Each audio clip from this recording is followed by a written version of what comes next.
being able to go from maybe in the past just investing their digital money in Meta and in Google to new platforms like Pinterest and TikTok and programmatic advertising. This is a few benefits where you can be really tactical in where you invest. When you find an audience that is really interested in your product and you're getting a lot of profitable sales, you can pivot there quickly. It also allows you to test more creative and test more messaging and really figure out exactly what the message that resonates with your customer is across a lot of different formats. And people behave differently on all of these social apps. You're listening to E-Commerce Fastlane, the podcast show to help you build, manage, grow, and scale a successful and thriving company, powered by Shopify. Listen to real conversations with partners and subject matter experts as they share proven practical strategies, platforms, and the best Shopify apps to help you accelerate your business. The time is now for you to improve efficiencies, grow revenue, profit, and lifetime customer loyalty. Please welcome your host, startup founder and strategic advisor, Steve Hutt. Today's episode is brought to you by Gorgias, the leading customer service platform for Shopify e-commerce brands, helping merchants to unlock revenue and deliver exceptional customer service. By prioritizing customer engagement, brands can create deeper and more personalized experiences for their shoppers. With the rising costs of acquiring new customers, retention is the key focus for direct-to-consumer brands. Creating outstanding customer experiences shouldn't be costly or a burden for your customer support team. This is exactly why Gorgias is so great. Gorgias helps you improve your customer experiences by managing all of your communication channels from one dashboard. It provides you with the ability to customize messages and automate replies, giving Gorgias users an unparalleled power to resolve customer inquiries quickly and personalized, which is why you need to improve your customer retention. Get started with Gorgias today and start managing all of your communication channels from one platform that's designed to help you. Exclusive to my listeners is a 2-month free trial, so go check them out today at ecommercefastlane.com/Gorgias. Well, hey there, my name is Steve Hutt. I'm Senior Merchant Success Manager here at Shopify, and welcome back to the 5th season of E-Commerce Fastlane. Now, whether this is your first time listening or you're a weekly subscriber, I seriously appreciate the fact that you're taking time and listening to the show today. I know there's plenty of podcast choices in Shopify e-commerce and direct-to-consumer marketing, and just the fact that you're here today means the world to me, and I know it does for my featured agency guest today, which is quite interesting. Typically, I do like SaaS and marketing platforms. Today, I'm very fortunate to have an agency partner who's in the Plus certified partner, so they have the reliability and the scalability, and they've jumped through all the boxes have been checked about being able to manage and help the biggest, baddest brands in paid media. And we're going to talk about attribution today. We're going to talk about, we can dabble in content and SEO and lots of little fun topics. You know, if this is your first time listening though, I just want to set the stage a bit that we really are an e-commerce show that we like to have as honest and as transparent conversations as possible, really about building and thriving with your store powered by Shopify or Shopify Plus. And I know if you're here today, you're definitely ambitious. You definitely want to take the information that you're learning today, either hire these people or learn from their content that they're producing. There's a lot of exciting things that we're going to talk about today that's very timely, I believe. So in today's episode, my guest is Richard Hexter, who is the Director of Partnerships and Digital from a company called Electric Orange Creative, and that's at electricorangecreative.com. And what they are is a digital marketing agency that helps e-commerce businesses to scale profitably. And that's the kind of the quotations around. It's super important. It's fine to scale your business, but if you're not doing it profitably, it's one of my top 3 pillars I talk about with my merchants as being a trusted advisor in Shopify is I want to help people improve efficiencies. I want to help people build lifetime customer loyalty. And the number one thing I want people to do is profitably grow their revenue. And that's exactly in line about what Electric Orange Creative is all about. So I'd like to welcome Richard to E-Commerce Fastlane. Thank you, Steve. Excited to be here. Absolutely. And I understand this is your first podcast recording, and I feel so blessed that I have the opportunity to be able to learn about what it is that you do, because you know what's great?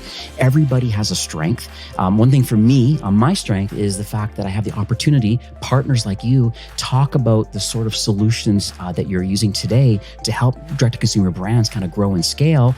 You, on the other hand, being in the partnership side of the business, really understand all the pieces of the puzzle and what does success success and great things look like from a partnership perspective. It's the solutions, it's all the different pieces that all come together. So I really appreciate the fact that you're here today, and I get the opportunity to kind of learn more about just, you have some incredible brands that you guys are managing right now. And I think the story needs to be told about Electric Orange Creative. So let's talk on the high level first about some of the features of your agency and what you believe some of your superpowers are. Yeah, so Electric Orange, we've been around for a while and we've worked with many of our partners for years and years. And one of the big reasons that people come back to us and continue to work with us is that we don't act just as an agency and just as a, professional services partner, but really as a business partner. And we have years and years of e-commerce experience within our team. And what we try to do with any new client relationship is to really focus on the business objectives and the goals and helping people grow from 0 to 1 or 1 to 3 or whatever that is. The main services that we provide and the main value that we try to add for our partners is to help them effectively invest and track their return from digital marketing spend across all digital channels, if that's Google, Meta, TikTok, Pinterest, you name it. And then also working through content strategy and SEO. So we're helping our partners really build their brand in the digital sphere and making sure that their clients are finding them and receiving the right message that drives them to buy and to become lifetime customers. I'm not going to go down the agents or the SEO and content rabbit hole, because that is another podcast for another time, because that's more of a long-term strategy. But I know maybe we can touch a bit about that, I know you offer SEO and content strategy. I don't want to go down that road. I really want to focus more on the paid digital growth side of it. And I just love your business partner kind of mentality about the business outcomes you're trying to achieve. But as a long-term strategy, can you just dabble quickly about SEO and content and how you like to position that for a brand? Yeah. So I think there's really two sides to that. So one is the technical and making sure that you have all the metadata and the tags and the schema on your site so that when someone is searching for a search term that might not be a headline of one of your pages, but is something that is a relevant term for someone who's seeking your product, that you'll come up. So that's kind of the back end and the secret sauce to making sure that you perform really well on Google and other search engines. And then the other side that's a little bit more sexy and kind of what clients might think about more is the content and making sure that you are acting not just as, a seller or e-commerce partner for your brand, but also as a trusted advisor that has information, answering questions. When people are looking for your product and they're really in the consideration phase, does your site have the data that they need to make the right decision? And if it does it tell them why you're the right partner and why you're the right product for them to buy? Right. So I want to talk about the origin story first. Maybe I went off on a tangent there about SEO, because it's definitely near and dear to my heart. And it's I used to do SEO audits with the brands that I manage and just try to find, as you're talking about, some of the low-hanging fruit of the metadata, the on-page technical things. I like to get that out of the way first when I kind of onboard a new brand. And then moving forward, what is the long-term kind of content strategy for exactly what you said, to be in the SERPs and helping people and solving problems. And that's Google's new helpful content update that came out recently. So brands are doing well that have helpful content. It's not just selling. So I think it's really cool that you're aligned with that. But the pieces now of Electric Orange, how did all the founding team come together? I guess I'm trying to understand the desire and the expertise to even want to build an agency. You said there's lots of business acumen behind the scenes that are running the organization. I'd just like to understand who those people are and how this all come together. Yeah. So Electric Orange was founded back in 2009 by Dan, who's one of the co-founders, and Sivan, who's the other. And for a long time, it operated as a consultancy working on content and SEO for startups and media brands. And then over about the past 4 years, it really focused on scaling into a full service agency that can serve our original client set in media and brand awareness, but also really focused on e-commerce brands in the Shopify ecosystem and elsewhere, and retail as well. So I joined actually this year after 4 years at Google. I was working on the paid media side there, working with brands large and small, helping them define their Google strategy, helping them find their digital marketing funnels. And Electric Orange came to my radar when one of my clients hired them as an agency. And so that was back in 2019. I began working with them in a client relationship capacity, built a good relationship with the co-founders, and ended up deciding to come over when what I saw at Google really showed me that there's a huge opportunity in the changing digital marketing ecosystem to provide consulting services that weren't just kind of out of the box. And I saw so many of my clients at really big brands that you would think would have things figured out, just totally lost with how rapidly things were changing. And to me, that represented a really exciting opportunity to help brands scale profitably, to help define kind of what the new wave of digital marketing agencies looks like, And I really trusted and believed in the vision that the founders of Electric Orange had. And they decided that it would be great for me to join and help define that next level of strategy.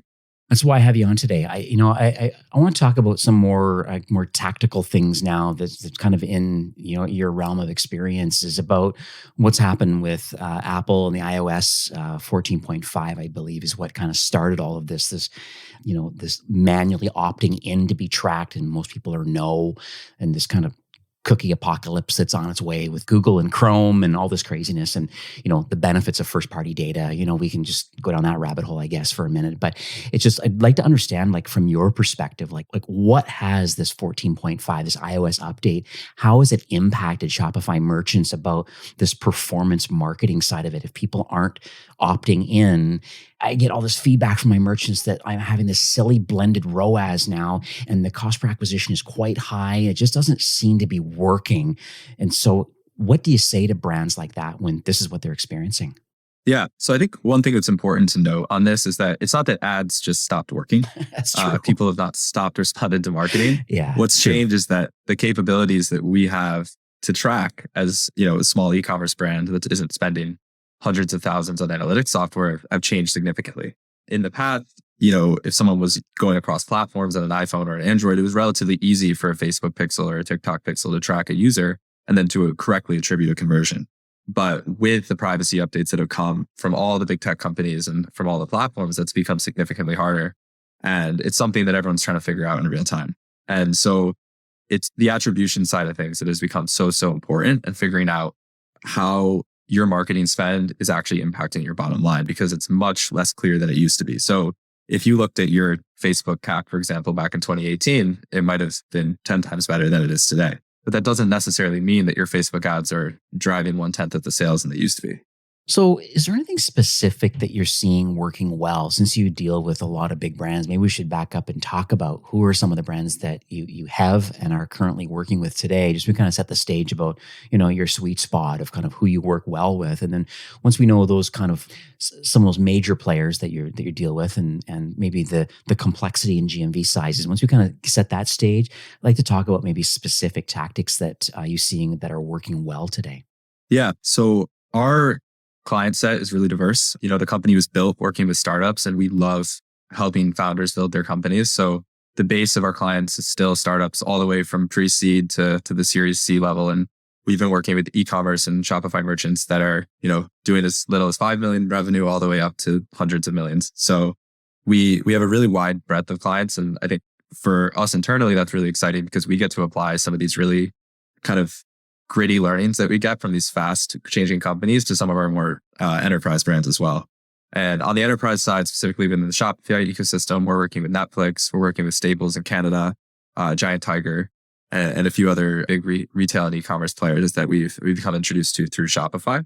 But I'd say, like, what we really find the most exciting and where we learn kind of how to stay on the cutting edge of things is working with these smaller brands that are moving really quickly and kind of on the forefront of testing these new technical solutions and marketing strategies in this Wild West environment that we exist in. Yeah, it's pretty wild. So what is working well then? Can you talk about, like, it could be a strategy, it could be a tactic, just like what's working well right now, kind of pre BFCM, and then I'd like to pivot from that once we understand kind of the strategies or tactics that you're seeing, that you're executing on with your merchants that you have on retainer. Is there anything that's not working well now? Is another question that I'd like to understand. So to tell people about, I think you might want to stay away from this, but you need to do more of this. So I'd like to hear what your thoughts are on that. Yeah, I would say as far as working well, we've seen a lot of success from our clients who've really diversified their funnel and diversified their marketing platforms. So being able to go from maybe in the past just investing their digital money in Meta and in Google to new platforms like Pinterest and TikTok and programmatic advertising. This is a few benefits where you can be really tactical in where you invest. When you find an audience that is really interested in your product and you're getting a lot of profitable sales, you can pivot there quickly. It also allows you to test more creative and test more messaging and really figure out exactly what the message that resonates with your customer is across a lot of different formats. And people behave differently on all of these social apps. So it's really important to not assume that just because a message might not work on Meta, it's not going to work on TikTok. I think what hasn't been working and what's changed a lot since the 14.5 update that we were talking about earlier is really just being able to effectively build a marketing funnel from third-party data and to really, build your whole business off Facebook lookalike audiences and off using the big tech companies' audiences to scale to that, $10 million, $20 million revenue range. It's become more and more important to build these first-party audiences, and you can use a lot of tools through the ad platforms, through these new third-party pixel companies that have been growing more and more every day to do so. But the strategy that we really try to move our clients away from, and what a lot of people hire us to do, is to focus on building strong relationships with your customers, strong first-party data sets, knowing who those customers are, and then finding a way to really intelligently get to the next set of those people and to expand your customer base and to use that messaging and those audience lists to grow. Yeah, I totally agree with you on the diversifying your channels of reach and stuff, because you're right. The elephant in the room is Meta, but then you got to be on Google, you start getting down to Pinterest and TikTok, and even programmatically getting into some other ways of advertising. It's so interesting what's out there. What about the influencer side of the business? Because I always think about the kind of creator economy. I think about UGC content as being, I know the pandemic really fueled, forget the big budgets in the studio now, and it almost seems like this raw, done on my iPhone unboxing events and product reviews and stuff. What's your take on that? Does Electric Orange play in that space? Is there technology in-house? Do you have creators and influencers that you can help with? Do you produce this content in-house? I just want to get a lay of the land from an influencer side. That's another separate channel I think is quite interesting for brands today. Yeah, so that's something we've started playing in more and more. I would say UGC from influencers is incredibly valuable for a few reasons. One, because those influencers have a really engaged user base that is really interested in the content they produce and comes back without paying or with anything week after week to view it. And so when you can sell your product through an influencer's followers, you gain a ton of insight into who your customers are and what really spurs them to buy. I would say the other side of it is that, like you said, nowadays ads don't look like ads did 20 years ago. And people, sometimes the most effective creative is just using the selfie camera to tell a story.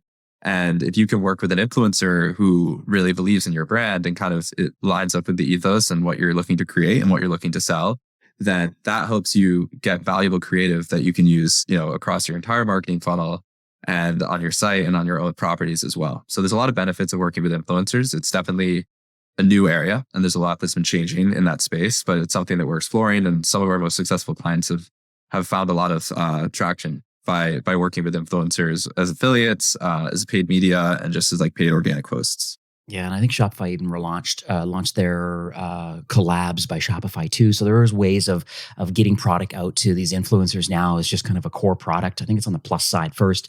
Original Dovetail, I think, was the original app, and through acquisition and now blended right into the platform. Now it's quite interesting where you can manage your group of affiliates and pay them for performance and get them product, and that whole follow up is quite interesting. And just I'm going to throw out another shout out to one other company that does something that I think is interesting.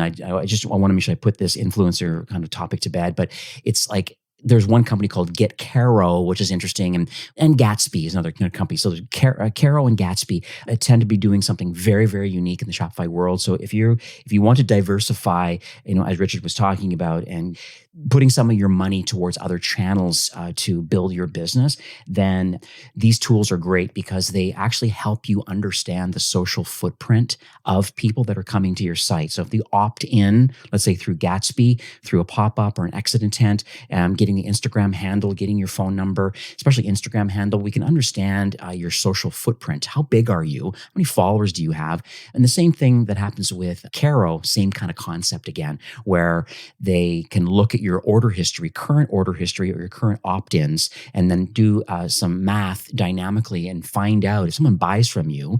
One of the stories they have is Tim Cook from Apple made a purchase from one of these companies that had Caro connected, and Tim Cook's got, 10 million followers. That's if the thing was you get notification instantly that, a very high influenced person has just made a purchase or has just opted into your opt-in. What a great way of reaching out to them and throwing some extra bonus in the box, or a Slack notification goes off to someone who manages the influencer program for the team and says, hey, someone over 50,000 followers has just made a purchase. We better pick up the phone and call them right now, or thank them for their order, or throw something extra in the box, or a separate email could go out. So I don't want to get off a rant too much, but I wanted to let people know that there is opportunity in this diversification through influencers, through a couple different tools. So. Yeah, and I would add to that is sometimes those people can become partners and investors as well. Like there's plenty of stories. That's a good point. There's plenty of stories we've heard from our clients and just like kind of out in the wild of how, someone who's either a celebrity or an investor, an influencer will find their product and they love it. And they're like, wow, how can I get involved and help scale this? So exactly. If you're a founder and you don't have, 50 million followers, which I'm sure is most of the listeners, then it's really great to know who really loves your product and how you can work with them.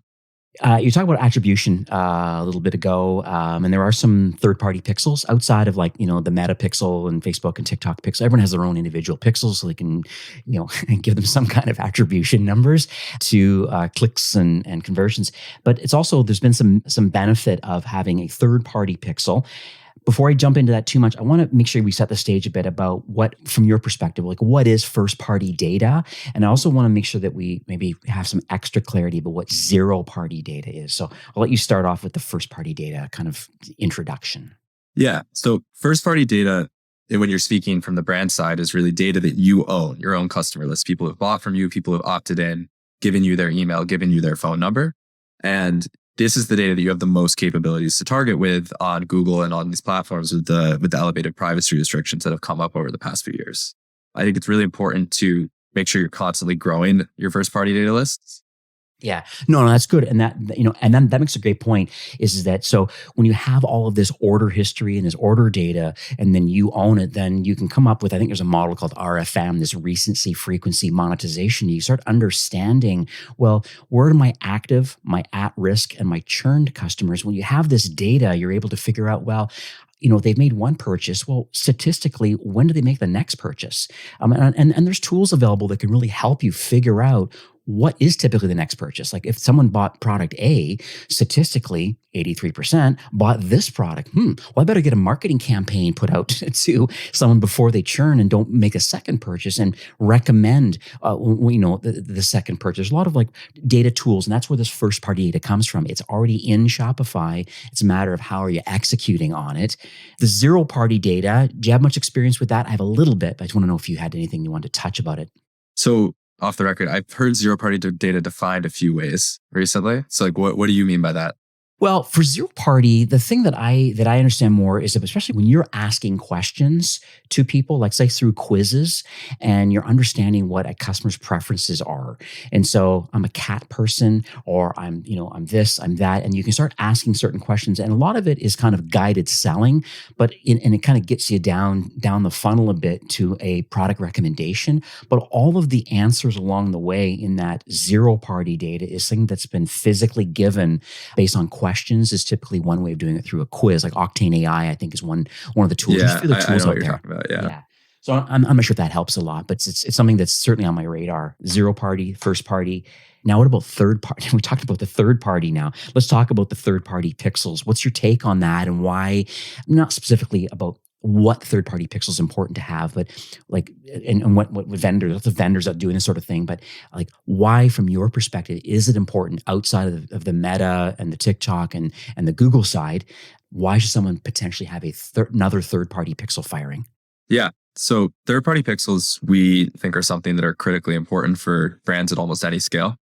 Google, TikTok, Meta, they all give you their own pixel to track, and they give you that completely free, which is great. But ultimately, you're letting them grade their own homework when they give you the attribution from their own platforms. Yeah. And I'm sure any e-commerce marketer who's looked at the data is like, okay, if I trust individual in-platform data from every single one of my ad platforms, then I'm getting 3 times as many sales as I actually am.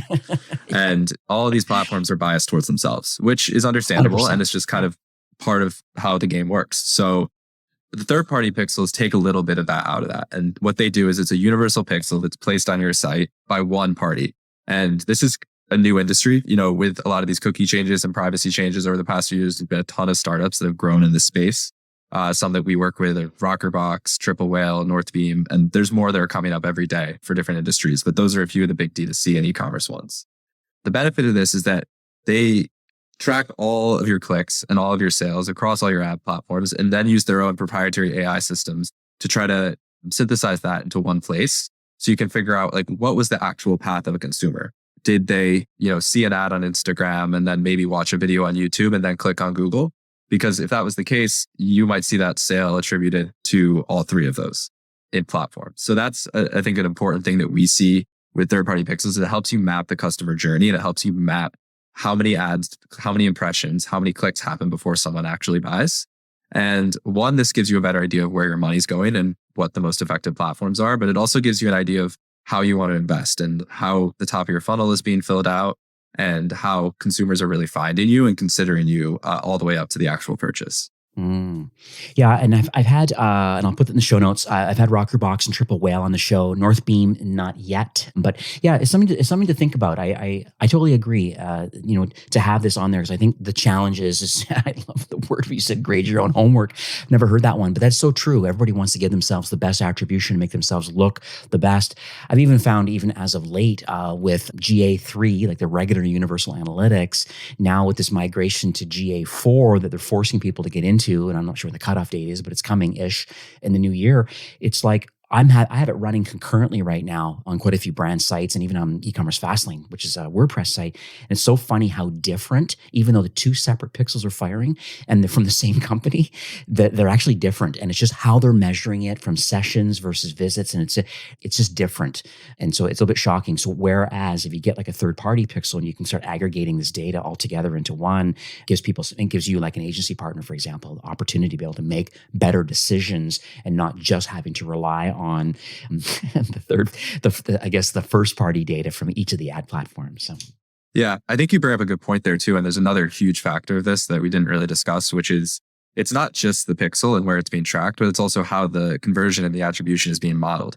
So even if all the tracking is exactly the same and we're seeing, across the board that the pixels are firing, if you have last click attribution in one platform and then a data driven or a time decay model in another, the results will be completely different.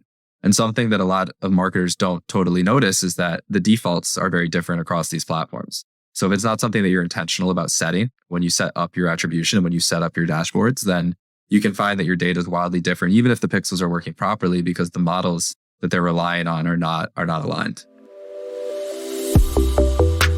Thanks for supporting our incredible sponsor, Gorgeous, the leading customer service platform for Shopify brands. They help customer success teams fulfill a promise of delightful customer experiences. This leads to higher customer retention and brand loyalty for your Shopify store. Now, don't forget to click the link in the show notes. You get an exclusive 2-month free trial of Gorgeous, or you can head on over to ecommercefastlane.com/gorgeous. I'm going to pivot now to what's on everybody's mind. It's on Shopify's mind. It's on Q4 right now. It's kind of BFCM prep. I mean, if you look in your inbox, if you're a marketer in any capacity, there's a million emails and a million different webinars and PDFs and downloads of everything. Even Shopify produced tons of content on like what sort of things should you be thinking about and checklists to get ready for BFCM. What are you seeing on your side? Is there any specific things that you're seeing are important for this BFCM, maybe versus prior BFCMs? Are we going down the same kind of journey as we did last year, or is there anything specifically different you're seeing for this year? So this year is very different than last year for a lot of reasons. What we're seeing from consumer data and from our analytics tools is that shoppers are a lot more cautious with the macroeconomic environment, with inflation and everything else going on in the world. And that means that people probably aren't going to be buying things or at the same volume or at the same pace as they were last year. So as people see prices go up and they see their checking accounts dwindle a little bit, they're going to be more careful and more considerate of what they actually purchase. And so one thing we've seen is that the consideration phase and the amount of time between when someone first discovers a brand and a product and when they actually convert has grown longer in many cases. And so what that means for BFCM and for the holiday shopping is that it's more important than ever to make sure that you're acting now to see that people are aware of your brand. It's not like it was in the past where you could just turn on a shopping campaign, the week before Thanksgiving, and all of a sudden you'd be getting profitable sales for hundreds of thousands of dollars. You need to be making sure that people know who you are and make sure that you're kind of building your audience lists and building those first party data lists well in advance of the actual shopping season. So, I want to add to that. And I read something recently from a partner, and they're talking exactly what you're talking about right now. And they refer to it as the squeezed consumer, about how much inflation is having a big impact on shoppers' behavior and kind of what's important and kind of some of the challenges that brands are faced right now, having smaller budgets or being a little bit frugal. And I think on the flip side, though, to that, to overcome a lot of that is exactly what you just said, where it's make sure that you start building your first-party data list right now. So that means having your email capture working correctly and making sure that, exit intent, whatever you're doing, as abusive as it may appear, it doesn't matter. You need to have, if they want to opt in, they will. So having that, I'd also recommend even having a two-step process of getting email in exchange for a small discount now, 10, 15% off, and say, would you like us to double that? Well, yes, I would actually. Click. And that means then you enter your phone number in, and now you get double the discount. So now you have both. You have a phone number and an email. That goes down that good road of having email, having phone, these tools like I mentioned with Gatsby, trying to get the Instagram handle or TikTok handle, getting that sort of thing is also very helpful. And one last thing I'll add, it's not the Steve show here, but one last thing I think is important is push notifications. You can turn on, there's lots of tools out there that can help. There's even some of these marketing automation platforms have a push notification option built into them. I highly recommend you turn that on like right now and get all the people that come to your site. If they're buyers or not, doesn't matter. Chrome's going to automatically pop up that little modal in the corner saying, would you like to be notified when there's, a sale or promotion or whatever. And having a push notification opt-in, legal opt-in, this is all part of your arsenal when the time comes that you want to do your BFCM promotions or any other promotion you want to do through the Q4 season. So build up your list, get SMS going, and think about push notifications. I think those are kind of like some of the biggies that I've been talking about a lot lately. Yeah. And the thing I would add there too is that sometimes we'll see that, marketers and brands, they'll have short-term view with some of this stuff where they're like, okay, I'm not getting the best conversion rate right now, and I'm not getting a ton of sales in August and September. So I don't want to invest heavily in brand awareness just to bring people to my site if it's not really the time that they're going to buy. But in some ways, it's also kind of buying the dip and getting a great deal on bringing those consumers to your site. Because as we get closer to Black Friday, you'll see that the CPMs and the cost per clicks, they'll go up incredibly high from where they are now. And so if you're trying to build your list then, you're doing it too late and you're paying a premium. So it's really important to do everything you said really and make sure that you're building that audience and getting them in your ecosystem so that when you do have those deals and when they are thinking about buying your product, you're not paying, a premium rate to get them back and get their eyeballs there, to get their eyeballs where you want them. Yeah, another thing too is kind of like in tandem on that is another strategy that's still possible in early Q4 right now is having a mobile app too.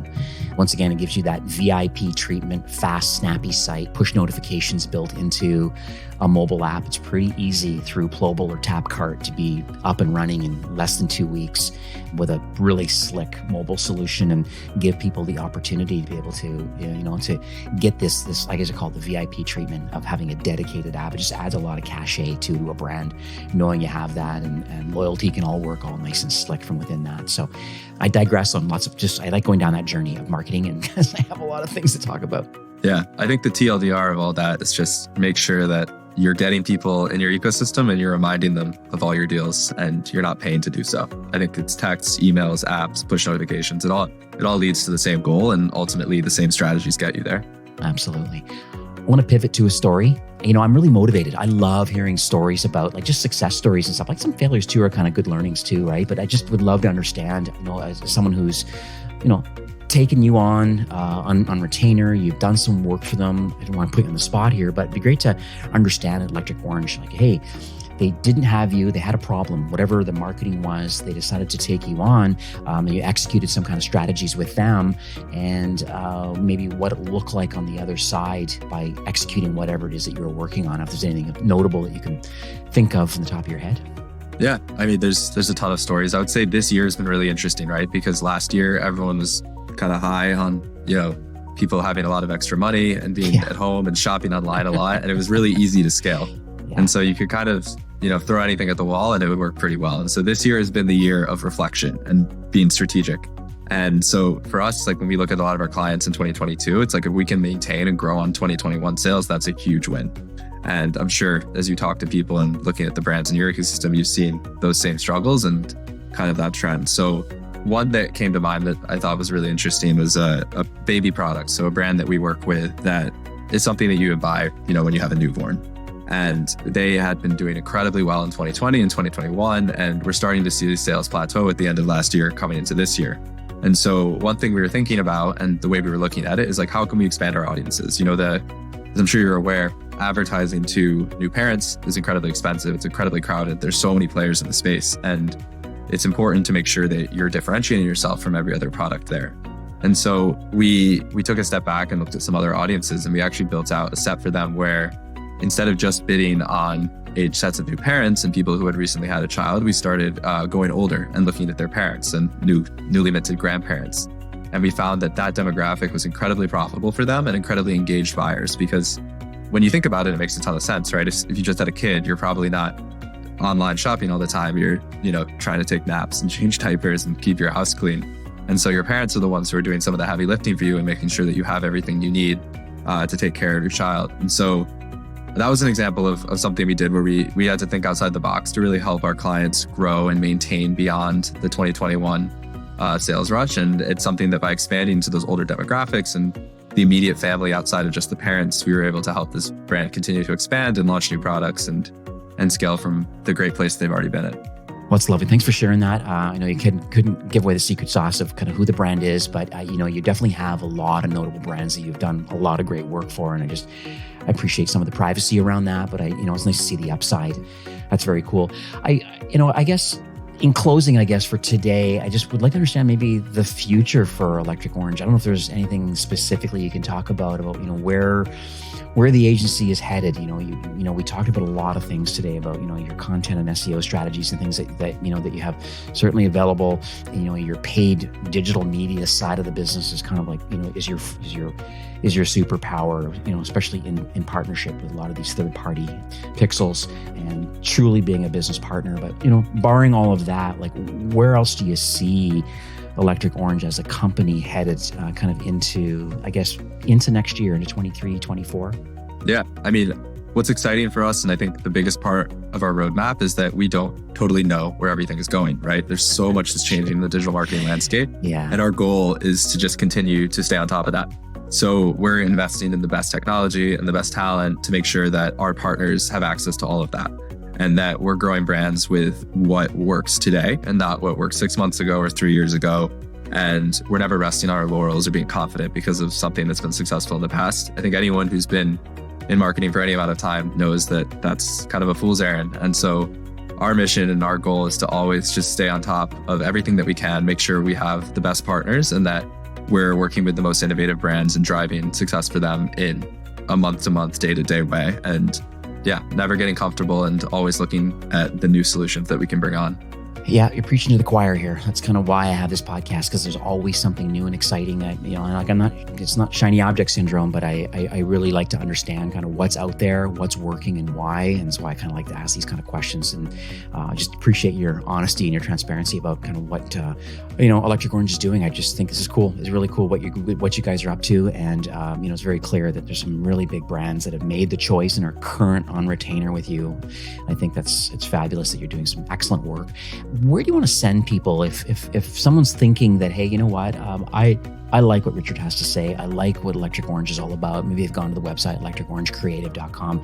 They've kind of decided that, I need some help in paid media, or I'm concerned about, or I want to learn more about, or I want to audit. I don't know. Let's just maybe talk about where do you want to send people, and what do you believe maybe some of the next steps could be? You can reach out to me and to our partnerships team at partnerships@electricorangecreative.com. And we'd be really happy to speak with you. It's hard to recommend just like a bespoke resource for anyone, because every brand and every story is so different. That's true. And so it's the type of thing where if you're very interested in talking to us about our services and what we do and how we've helped other brands and how we could potentially work together, let's set up time to chat. Beyond that, you can look at our website at electricorange.nyc. And we have a ton of resources out there of past projects we've worked on and other things that you can check out. All right, that's great. So what I'll do is I'll have ecommercefastlane.com/Electric Orange. That's going to redirect to your landing page and talking about an offer. We talked in the green room before recording today. So maybe you can kind of share what that offer is. And then I'll make sure that it's in the show notes and how people can take advantage of it. Yeah, so the offer is that we'd be happy to speak with anyone and do a free audit and consultation for any e-commerce brand looking to learn how they can grow more with us. And for any listeners of Ecommerce Fastlane, we're going to be offering a 10% discount throughout the next year for retainer on our services, which we're really excited about.